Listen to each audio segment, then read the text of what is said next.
All right, everyone, here we are on a snowy Sunday afternoon in Cincinnati, Ohio, wherever you are. I'm here with my mighty companion, beloved, on Sunday, January 22nd, 12 p.m. Eastern Time for Sunday morning Zoom call number 61 for the ministry that I am hosting, psychiatricsobriety.com. This is my 5-minute introduction. We record this to YouTube for 1 hour. And we turn the record button off. So this is the Sunday morning Zoom call. This is the ministry that is my child. It's for the courageous souls who have chosen to exit psychiatry, permeate the veils of mental illness, and if they're anything like me, that comes with surrendering all those pharmaceuticals, handfuls and handfuls and handfuls of pills that psychiatrists prescribed to torque the brain chemistry so we will be better. Folks, I was down that rabbit hole for 25 years. It didn't work. And I had to go through all of my, letting go of those pills, folks, is a monumental task. But when someone emerges, beyond a mental illness, when someone emerges beyond pharmacology, they can't not start a ministry. As clunky as it is, as crazy as it is, folks, it's working. It wouldn't be, of course it's working. This is number 61 of the Sunday morning Zoom calls. I've got like 40 of the Wednesday. Got to mix over 100 of these Zoom calls. We come on here once a week and we say a prayer and we let it rip. Folks, we're not here to protest psychiatry. We're not here to do any sort of fixing. We're here to share our testimonies. People who have emerged from mental illness, people who have emerged from psychotropics, people who have emerged from benzodiazepines, like I emerged, and got to the other side, are here to share their experience, strength, and hope. And that's what I have to offer, because I'm a 12-stepper from way back. When I was a young man, I was diagnosed. I had trauma. And the psychiatrist gave me a pill called Prozac, which probably saved my life. But for long term, they just kept prescribing more pills, and the pills eventually began to make me sick, and I had to get off everything. So that's kind of the gist of the ministry that I'm hosting. And let's see, how do I start every one of these? I don't lecture. I don't, teach. I just make space for whatever needs to come up. And in order to do that, I have to invoke spirit into these rooms. I'm a Course in Miracles student, and the Course in Miracles helped me unbelieve my own mental illness. I didn't heal from it. I didn't fix it. I didn't get back to my old life. I just started backing my way out, reverse engineering my way out of the whole mental illness stories. And they call it a Course in Miracles for a reason, because I started to see miracles. That's why I'm starting a ministry, to share the miracles, not to teach them, to share them, and to love. Fear's what got me sick. Love's what got me better. So the healer's prayer comes directly from the Course in Miracles. You don't have to be a Course in Miracles student to come here. Listen, nobody needs to be a Course in Miracles student. It's a path that I chose. All paths are welcome here. Paths that lead to love. If there's a path that invokes fear, then it's not going to work. It's just going to keep a person in the loop-de-loop merry-go-round of mental illness. If a path leads to love, it's welcome here. All right. The healer's prayer goes like this. We are here only to be truly helpful, and we are here to represent him or her who sent us. We do not have to worry about what to say or do, because he or she who sent us will direct us. We are content to be wherever he or she wishes, knowing he or she goes there with us, and we will be healed as we let him or her teach us how to heal. Okay, I'm here on a Sunday morning with my beloved mighty companion, with my mighty companion, beloved. Well, she's also my beloved mighty companion, beloved. And before the call started, we had a topic. So this is what I wanted to let rip. Folks, everyone knows I'm living in a spiritual community, and it's very difficult. You know, it's like boot camp when you come to one of these places. Okay, it's intense, and I almost left. You know, with sort of a, you know, defiant. I'm sick of this place. Until I got the pop, until I got the miracle. One of the stewards here gave me a permission slip to let it rip, to let it all out, uncensored, without a whole lot of spiritual I'm sorry, you know what my mental illness was, folks? I had an internal security guard, an internal spiritual security guard that wouldn't let me express. The internal security guard said, well, before you express, make sure it's spiritual, make sure it's metaphysically correct, and make sure it won't, you know, offend anyone. No wonder I got mentally ill. You know, I couldn't be myself. I was trying to be something I wasn't. Now, finally, you know, an advanced, I don't want to use the word advanced, a courageous steward said, stop it. I'm not going to metaphysically correct you. We're not going to scold you if it contains blame. We're not going to scold you if it looks ugly. It's got to come out. And I'll share with you what Beloved and I were talking about. What was underneath that? What was underneath all the blame, all the shame, all the anger, all the rage is simply a frightened, and I've said it in all my Zoom calls, it was a frightened, scared little boy, a sad little boy who needed to feel the sadness, feel the hurt. And then, not to skip steps, I can't go straight to the sadness unless I've let it rip. I've tried that too many times.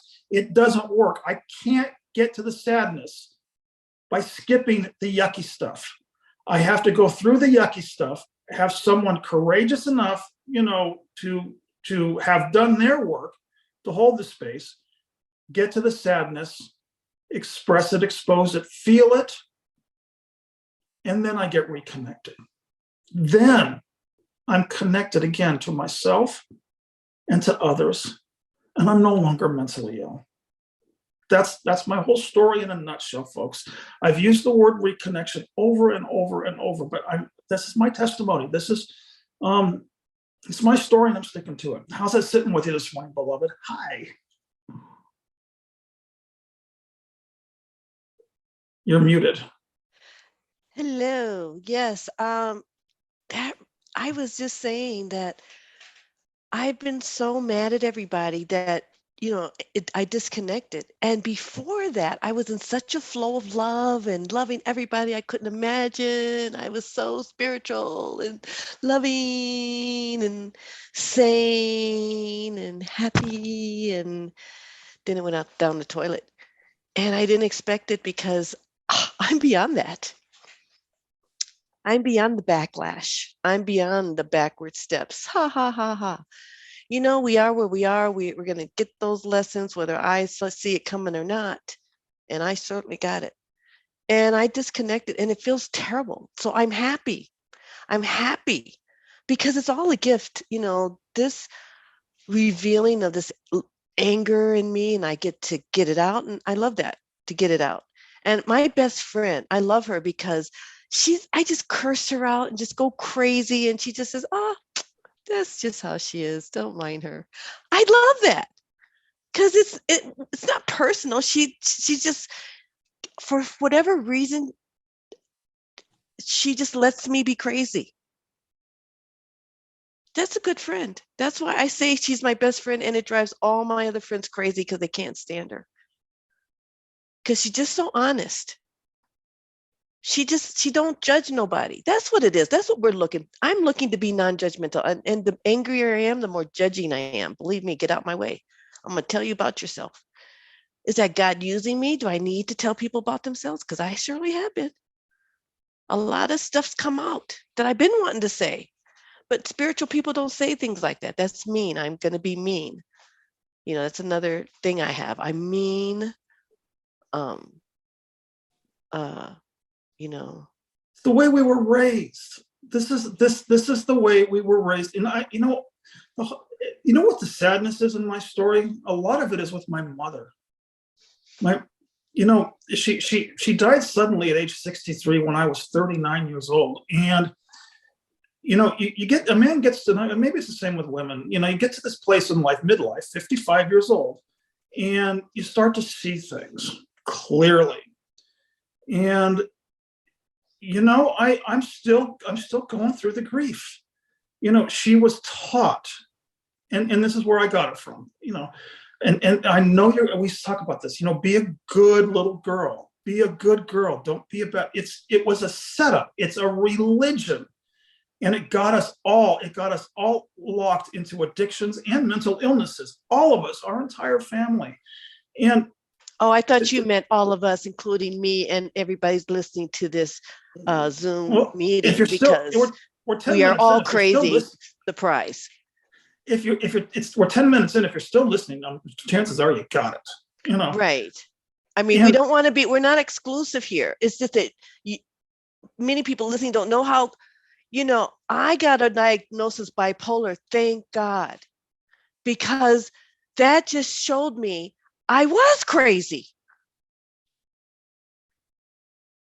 And why? So now we're on the search for why the crazy. So everybody's crazy. I'm sorry, Kenneth, I didn't mean to interrupt you, but I just wanted to make sure that that everybody knows, even though the path of drugs, and I admire you so much, your journey. That's what brings us here, is your journey, and that you were crazy, thank God, and they helped you. Like you said, you had to get some medications, because how do you deal with that at that age? I don't know. I would have killed myself. I mean, I was trying to kill myself at that age, that you got some help.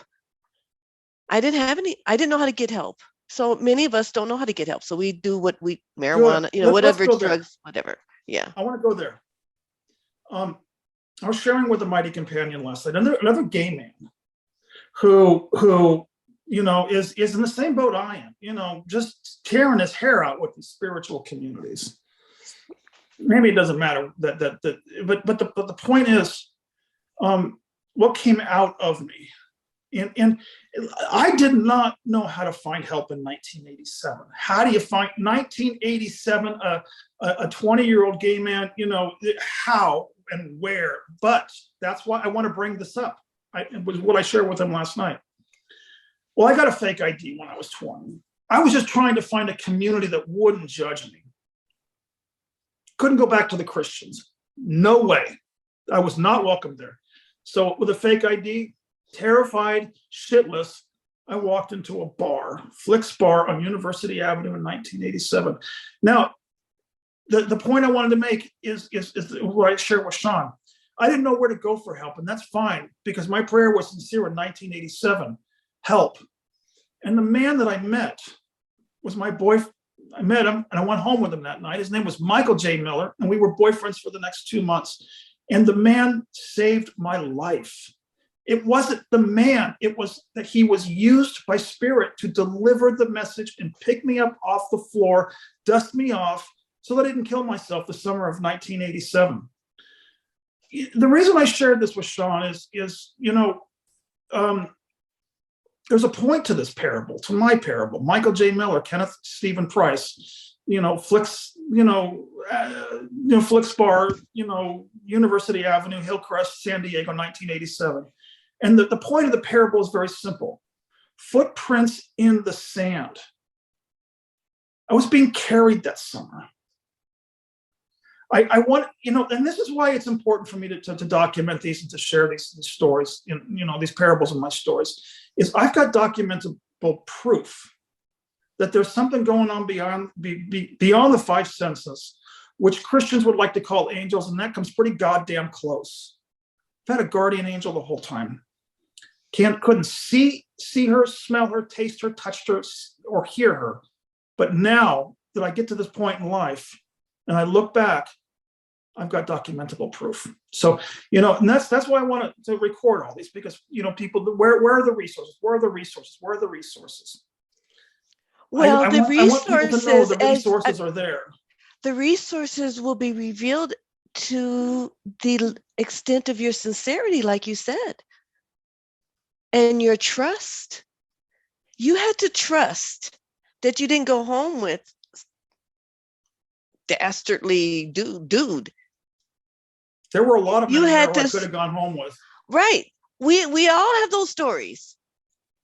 Some end in with the dastardly dude, but listen to those of us who all I know were angels. That's honey, the stories we could tell, like how did we get out of there? How it turns into hair-raising stories and others just stories of amazing miracles. It all ends in love and in this, wow, how was I saved from that?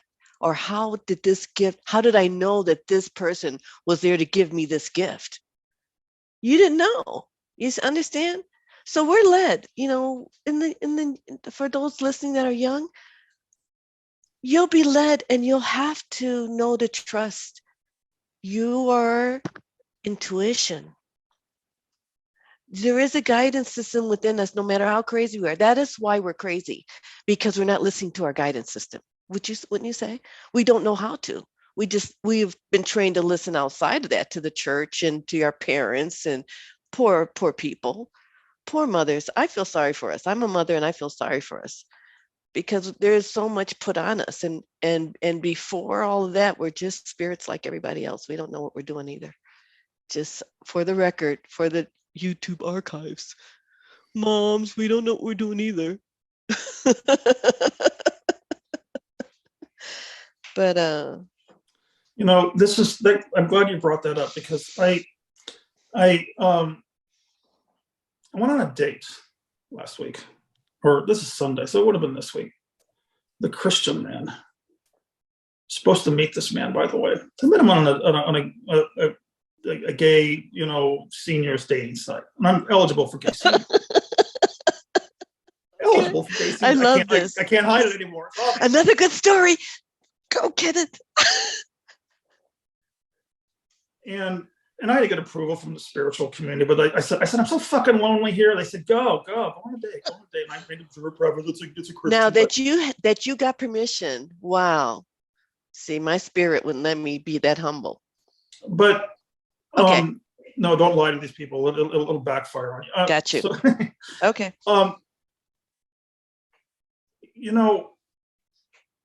It brought me back to my Christian roots, and how he was asking me some very sincere questions.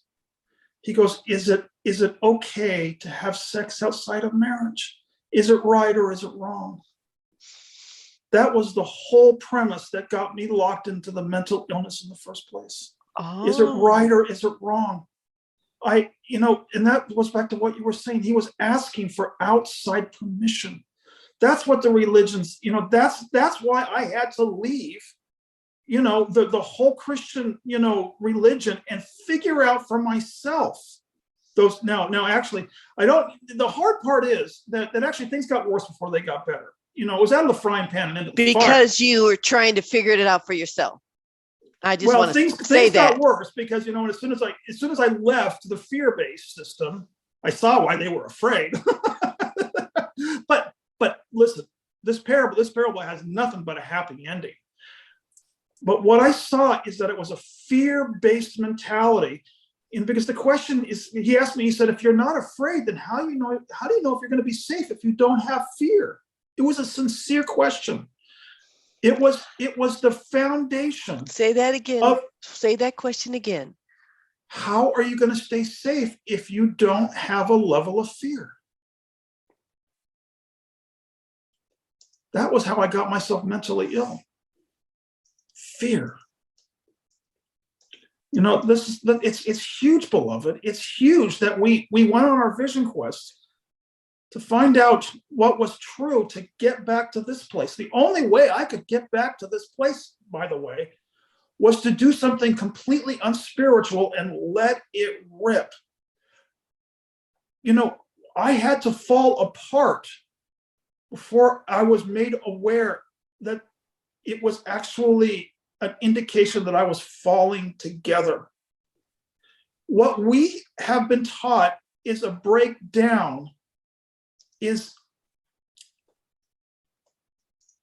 a rite of passage to pass through the eye of the needle. This is why I could get in so much trouble for this ministry, because most people that's why it's obvious, that essay on my website, What a Shaman Sees in a Mental Hospital, are people in spiritual emergencies. This is our purpose in here in life, by the way. Exactly. I mean, to me, mentally ill just means a spiritual emergency. Absolutely. We could just exchange those. They mean the same here, people. Whether your story is you were on drugs and prescription drugs for years, and this mighty companion has this amazing story, so that means you can't hide behind that. That's what his story means. No, that don't work either. You still gonna have to come out and do the work. That's what Kenneth is bearing witness to, and that was just some kind of a detour, and it took 25 years. But again, we're Course in Miracles students, so time, we're not doing time horizontal. We're vertical. This is a vertical conversation here, coming out of the darkness. I love that. And I love that. So what did you answer? How are you going to stay safe if you don't have a level of fear? How? I was praying my ass off, and I'll tell you why. Because the whole date was a cry for love. It was perfectly set up, because he needed someone to love him. That's my role now. I mean, I don't remember how I answered. I remember more specifically, I was praying my ass off. Jesus, put some words in my mouth and use me right now. Because on my own accord, I'm just going to give something intellectual, and that's complete bullshit. Spiritually intellectual, at least. No one needs that. How do I love this man in front of me right now? Hope I did. That's. And it's not how. It's that you recognize it's a call for love, and love responds. You don't have to respond. You just get out the way. Love responds. We are love. We're not Kenneth first and then love. And when we forget that, then it becomes this, it's a program. We've been programmed in how to act. I was just saying, I saw the program. I hungered for the program. I wanted to watch TV. I believed all that shit on TV. I bought into it, and it was slow, because back in the day, it was just when that programming was really getting started through the TV. Let's just go to the TV, the programs that we received, the mentally ill programs, the crazy lies we received from that programming. So not surprising, but hallelujah, Spirit and Kenneth came to that date. They're called programs for a reason. Yeah, it's wonderful, because that's the mentally illness. That's the mental illness, is the programs, people. That's what we're trying to get off of. I'm still trying to get off of my programs. The drugs, but let's just, getting off them programs. That's what A Course in Miracles is. That's why it takes a year of the workbook lessons. A year. You can only do one a day. But think about it. It's saying it takes a year, and you're doing these little tiny lessons a day. And if you did them more, you go crazy. That's how deep it is. It's not a little thing we're doing here. And it's not a quick fix. We're not fixed. Are we fixed? We're perfect spiritual beings, but still digging out of the muck. I'm still digging out of my programming. Totally. Many people have referred to Living Miracles as a treatment center for the mind. That's what we all need. And it's no accident that I've, labeled my ministry psychiatric sobriety, because in the 12-step program, we were getting sober off of drugs and alcohol, which was 10 times easier than getting sober from the programming.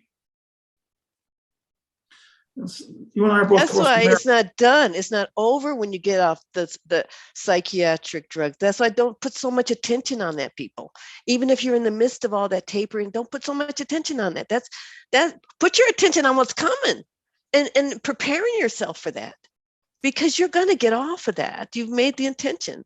Don't worry. It's going to take care of itself. You'll know how to, you'll be guided. It's all these crazy things, synchronistic things that are going to happen. We don't know. They're not crazy. They're synchronistic because now you're in alignment. You're in alignment. The more alignment you get, look at Kenneth. I mean, he had to do some kind of work to get where he is today, but now he's just starting, so it's not over. I'm just going to tell you, don't think, oh, I made it. No. Now we getting ready to, now you ain't got that excuse. Now we getting on the path, back on the path. This way, emerging from that cocoon.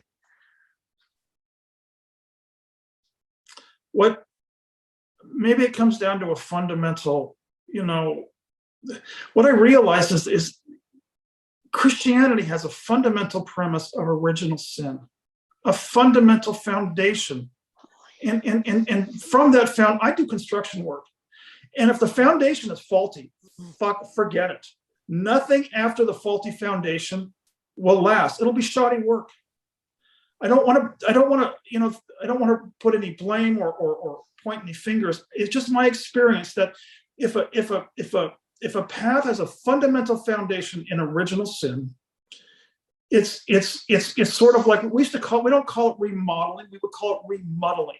And that's what I'm doing. I love that. By the way. That's accurate. This is the third of 3 rooms that I've committed to. And I am just ripping out work that lasted. I mean, some of this, I can't believe some of this work lasted for decades, but it's all got to get ripped out, and I got to start over. And I keep telling them, and I'm going to do it professionally. It's going to have a foundation that's going to be done correctly. Now that's what I've had to do with my mind training. Because the original sin got me to age 55, or it got me as long as it got me. It's like, it's not a black or white, but it's, finally it got me this, but enough is enough. Take it apart, get to the foundation, which is the opposite of original sin. The foundation is original love. See, that's what I love that. I love that. Oh, I'm going to always think of that now. The new foundation of not guilty, but innocence. It really does get to be, this is why fundamentalism in itself can be a pointer, because fundamentalism says it is black or white. Yes, it is black or white. It is not original guilt. It is an original innocence. Fundamentally, that I will not compromise on. Now we can start the building process over. Do it right this time. And that's what the Course in Miracles has provided me. A seamless path that doesn't need a lot of complicated, beliefs and parables that make no sense. The arcs, wooden arcs with 2 animals of every kind. Stop it. I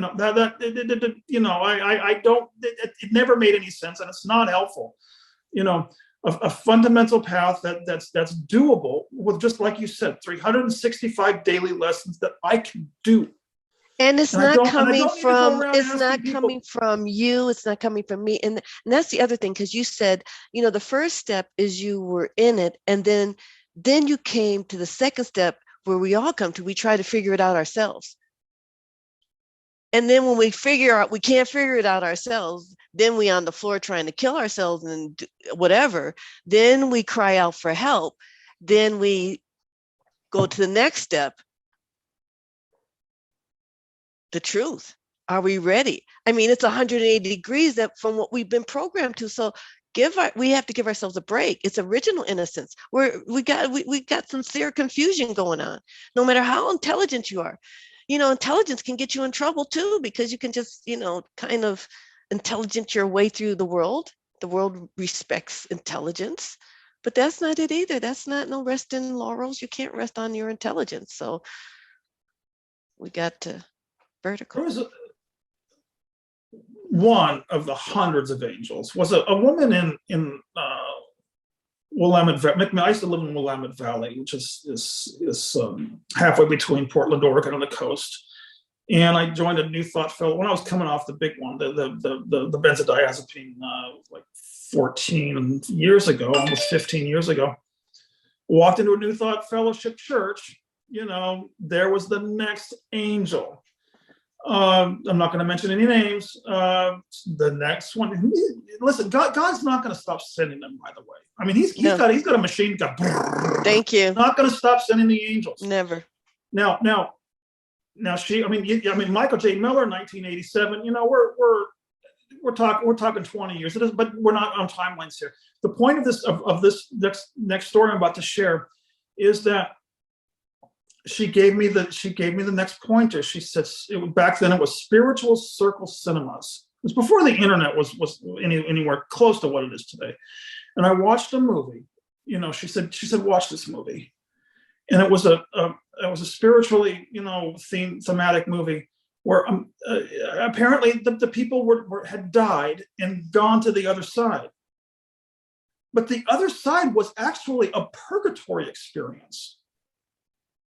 And it was a purgatory experience until one man finally, it was an actual purgatory, but one man finally just collapsed and he said, help. And all he had to do was ask for help. And the paramedics came and pulled him out of purgatory. Now, the message was very religious. I don't believe in the purgatory crap. It's that bullshit. But the message was very simple. Just ask for help. It's that simple. That's why I said earlier on the Zoom call, nobody needs the Course in Miracles. I asked for help, and the Course in Miracles was delivered. I was telling, my mighty companion yesterday, for Christ's sake, if that cry for help is sincere, maybe Jesus will deliver Zoroastrian. I don't know. It depends on how deep it is, isn't it? It could be very superficial. God, please, if you give me this job, if you help me get this job, I'll go to church. It could be like that, or it could be, a sincere. You're gonna. Sir Dr. David R. Hawkins, he expresses what happened to him because he was an atheist, agnostic. He was like, but his suffering was so intense that he said, if there is a God, there is a God, and you don't even have to believe. You don't even have to. But that was it. He knew he was out. And without that, and look, it was so deep that dude, his whole life changed after that. And he couldn't even speak about it for 20, 30 years. Do you know that man didn't even start because he had to process what happened to him after God helped him. So, when God helps you, but you don't know what's coming. And it depends on how deep that cry is and continues to be, how sincere. How sincere are we about being sane? How sincere am I about giving up my anger and blaming you, giving up my hate for, giving up all my pettiness, giving up my ego? How sincere am I giving up being identified with getting my way? Maybe the question is also, in addition, how badly does it hurt? Thank you. It does. And it hurts. The more you clear, the more it hurts. So I'm on the fast track of forgiveness. It's very motivating. You and I, beloved, did a Zoom call. It was several weeks ago, or maybe months. I don't remember. But I labeled it. I think I labeled it the gift of bipolar, or something like that, because I've said it. I've said it for the last year, plus. I woke up not in spite of my mental illness, but because of it. And you and I, it was the gift of mental. I don't remember what I did. Yes. Really. So it is a gift. Absolutely. Everybody. And to see the beautiful testimony that you've documented here. Chris is just when he speaks is just, look at that. You must be bursting with just some kind of appreciation, certainly, of what is felt through this ministry. Gratitude. Really, it's so beautiful. I just watch the ones I miss. I'm telling you, when you go back and watch them, where do you get this? And then you can just go way back and then see, if you want to see some kind of progress, you will see it. You will see it in the amount of love and clarity that's coming through these conversations and sharing. Gratitude, because as we would say in the 12-step programs, all of you are keeping me sober for one more day. Mm-hmm. Now this is where I said to someone the other day, I said, I said, there cannot be any hierarchy. And I make that well known. I said, I have, my own ministry, and we do the work together. There's no teacher-student relationship here. We are all teachers, and we are all students. Yeah, we're all students and teachers. This there's a lot of spiritual teaching identities, and this, I mean, a spiritual community, has a lot of these identities. You think the gay identity is a hard one to emerge from? Try a spiritual identity. Try listen, I didn't even know about that till I got into the Course in Miracles and started going to, groups and stuff. I didn't even, read Gary Renard's book, but you can get into all it's what the ego does to your journey if you allow it, right? It's really with the ego taking over. It dawned on me. One of the insights I came up with today is I'd normally be posting all these before and after pictures on Facebook. And by the way, they'd be pretty badass pictures because I'm doing a pretty, a badass job. Why aren't you? I want to see them. Well, I meant to ask you. I would like to see your before and after. It's on hold. Love to see the portfolio. Okay. I'm asking myself, could there be an identity? Could there be an identity? Oh. The pictures are still here, and they will come out when I've been able to fully, clear what I'm clear that for the purpose of their posting. Now that was brought up yesterday during my joining with the steward here. The purpose. I have a lot of look what I can do. Look what I can do. Look what I can do. Seeking love, approval, and appreciation. Another program. Thank you. Deep program for all of us. That's what got us into this pain thing. That's why we were scared of love. We're scared of this, and we need your approval. And that got me into, that's what triggered me, because and it's so funny because it was the exact thing that triggered the other person that we were both triggered by the same thing, this need to be appreciated and approved of and validated from somebody else. And that's a good thing to take a deep look at for those who are very good at our crafts. I'm very good at mine. I don't think there's anything wrong with owning your mastery. Owning your mastery, and it comes from a sincere place. Look what I can do. And I can, for me, I had, it couldn't be, it stopped at me because I saw what my ego was just monstrous. So through the process, I became not me, for a greater purpose than me. So I hear what you're saying. What's the purpose of it? And that's, Course in Miracles asks you, why are you doing what it's for? So that's, what it's for. And so you're good. I hear that. But for those of us, I hope you just don't be modest about the wrong things, like, this ministry, and it's all a part of us. It's all a part, because once you get out the way, your life, your talents come through. Your expertise shows in this 3D world. It's no shame, and it's what happens. It's a result of becoming awakened, or whatever you want. I call it getting sane. Is your life becomes better, everything, and your skills are revealed to you. I mean, I didn't know I was so talented. Really, I had no idea. I had so many creative abilities. Things just happened. I didn't learn them. They just downloaded. It's like it downloaded, and I became really good at some weird things. And, so there's gifts for all, and revel in it. Look at your beautiful self and what you're gifting the world, and look at the love and appreciation. I mean, I would just look at that and say, somebody's gonna love this. Look at this love. I am damn good. I'm sorry, I'm good. That's what I anticipate when when I'm successful. I'm going to be very happy and very acknowledge it. And I don't think it has to be an ego thing. I think it can be sincere and celebratory. You're celebrating it. Yay. I think it's wonderful. This brings into light, we already went with my mother's mental illness, which was, Christianity. I have with my father's mental illness, which was capitalism. I know I'm not blaming mom and dad, but this is the programming. The programming comes down family lines. The programming from my father's, belief system was sell it, make money, and use the money to put in the bank, because there was they never got past the why do we have to have all this money? You never name the fear. It's just amorphous, it's just because. Yeah, exactly. That's a good way. But like that man I had the date with, who was so frightened of the inner Satan. I didn't get the inner Satan. I got the inner poverty. My father actually, and this goes back to the programming. I was 3 years old when he used to take me to the bank, and carry your piggy bank, little boy, carry your piggy bank. So I'm not kidding. This thing was a little bit bonkers. I believe you, honey. We grew up with that.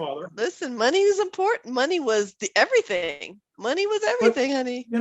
In his belief system, it was truly fear, scarcity, and lack. He said, the money's going to keep us safe, and without the money, we will be nobody. He said, it's talk about synchronicity. My last name is Price. I know, that's funny. That was a clue. Yeah, talk about God's got a Bree. I haven't seen you in so long. Have you met beloved Bree? It's so good to see you. I haven't seen you in months and months. We did. I know. I think we were on a call together. Yes, we were. Yeah. We're just all over the map. How you been? I follow you on Facebook. You must be doing well. If I haven't heard from you, it opens my heart. I'm doing okay. I lost my auntie in November of last year, and I kind of I was at that point where I was doing so good, and then she passed away, and I went down again, and so now I'm dealing with grief. Oh, sweetie, you come to the right place. Grief is almost like my middle name. It's not Stephen, it's Kenneth Grief Price. It's awful. I mean, I've never dealt with grief in this way. I had a miscarriage when I was 18 years old, and that was hard. But this is the hardest thing I've ever probably been through. It is just so 1 minute I'm okay, and then the next I'm not. And then, I have a lot of anxiety. And it's just, I'm taking it day by day, sometimes minute by minute. What a courageous, how courageous to come on and to share this with us. This is the part where I get to pull out the age card. 55 years old. I've been through enough of those to know the patterns and to share with a mighty companion that it does have an emergence ending. It's actually a rite of passage, but going through it is just like you described. It is a moment by moment. Yeah. And it makes no sense. And the last thing, and you and I have had this conversation before. Don't tell the doctors. Don't tell the doctors. Don't tell the doctors. Yeah, we don't go there. We don't go to the doctors. Yeah, I finally broke free of that pattern of every time I have a panic attack or I think something's wrong, I run to the ER, or, I'm just something's wrong with me, take me to the hospital. I haven't been to the hospital in months, where before I was going 3 or 4 times a month. What's changed? So going through all of the whole benzo issue and just kind of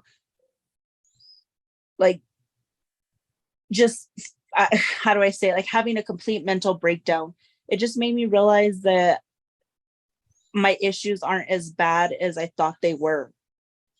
I started to learn more about myself. I started to be able to say hey, you're making a bigger deal out of this. And it really is stay in the moment instead of worrying about what happened yesterday or what's going to happen tomorrow or the next day. So I just really stay in the moment now, and I try not to overthink. And, I always remind myself, when I'm having a panic attack, this morning I woke up in a panic. So I'm still in a panic right now, but I keep on with my day. And I remind myself that I've been through this so many times and I've gotten through it every single time. Does it get easier? Is it getting easier is what I want to ask you. Is it getting easier, harder? What's going on? Is that Yes. improving?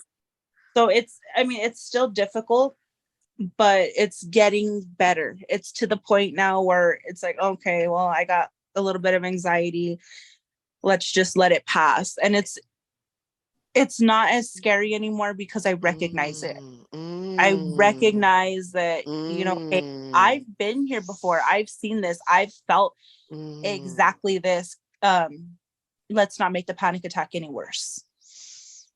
So when I start having panic attacks like this, it's like, okay, well, like this morning I was like, oh, today's going to be a bad day. I woke up in a panic. I woke up feeling weird.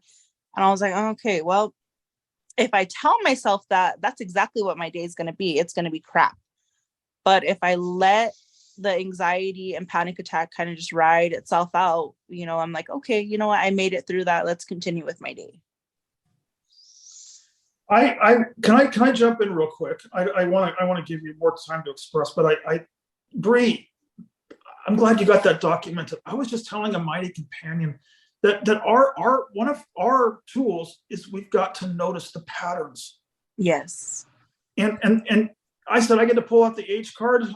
You know what? You've just earned an H card there. Now that we've uncovered the patterns, basically in a nutshell, it's no longer a platitude. This too shall pass is true. And I don't like, this is obviously not Course in Miracles, but I have to say it, that which does not kill us makes us stronger.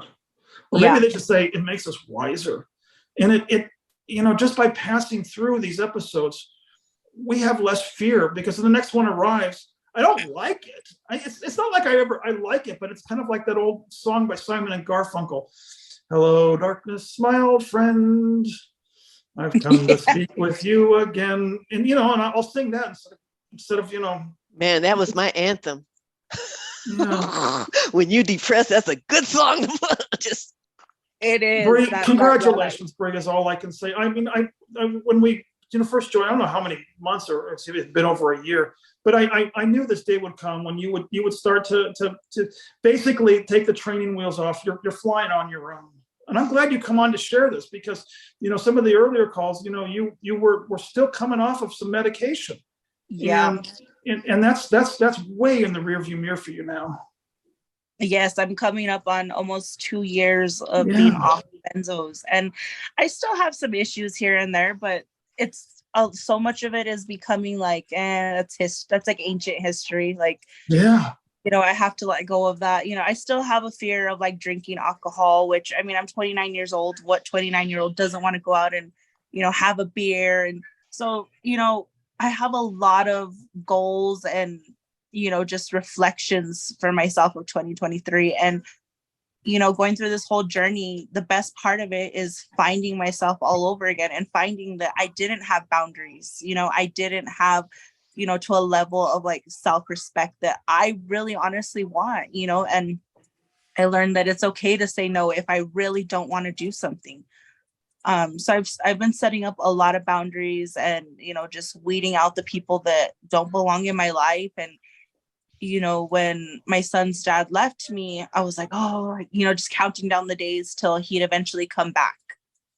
And now I've like accepted that, because I'm very spiritual and, I'm religious, like God removed that person from my life for a reason. So I'm just learning that, I need to take what I'm doing and make the best of it. And you're getting thumbs up from Beloved. She's dancing. And just add more kindness and gentleness for yourself, honey. That's all I will say. Someone just recently reminded me when I was going through all my guilt and all this beat up myself that I was not kind and loving and gentle.